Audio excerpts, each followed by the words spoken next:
Hi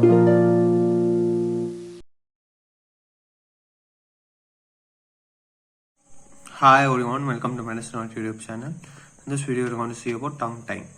Tongue tie, it is also known as Ankyloglossia. Ankyloglossia is a condition which arises when the inferior frenule attaches to the bottom of the tongue and subsequently restrict the free movements of the tongue. The tongue tie is otherwise known as Ankyloglossia.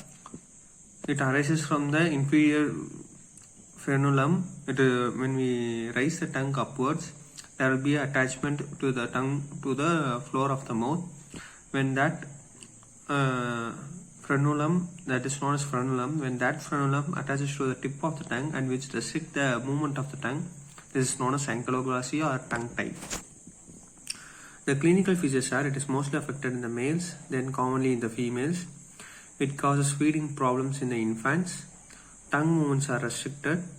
It causes defect in specialty in pronunciation, just like sounds like which is L, R, T, D, N, SH as well as Z. These sounds are pronounced in difficulty to them. It is difficult and defect in the speech. High frenal attachment is present and the patient has periodontal diseases problems also. During the protrusion of the lateral margin of the tongue is averted and the dorsal mid part heaping. The management of the tongue tie is, it should be corrected surgically. The procedure for the tongue tie is, first we should inject local anesthesia in the patient, and we should retract the tongue and hold the tongue by the traction suture, and this makes the frenum and easily visible for surgical release. We should retract the tongue and hold the tongue in the traction suture, and this makes the frenum easily visible for the surgical release.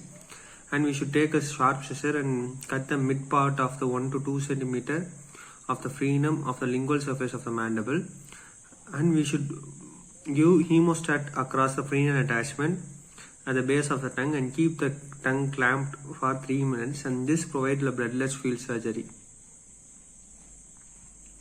Care should be taken to injure submandibular duct papilla in the blood vessels under the floor of the mouth. Wound margins are carefully undermined, should be approximated and closed without the tension in linear fashion. The wound should be closed without tension in the linear fashion, as well as the blood. We should clamp hemostat. Hemostat is given because of the bloodless field. And care should be done for the injured submandibular duct and the papilla of the blood vessels of the floor of the mouth. And the care should be taken, it should not injure the floor of the mouth, and the wound on the margin should be undermined and should be approximately closed without a tension in the linear fashion. That's all. Thank you. If you like this video, please do like, share and subscribe my YouTube channel. This is all about the tongue tie ankyloglossia. If you want this notes, please do follow my Instagram page. Thank you.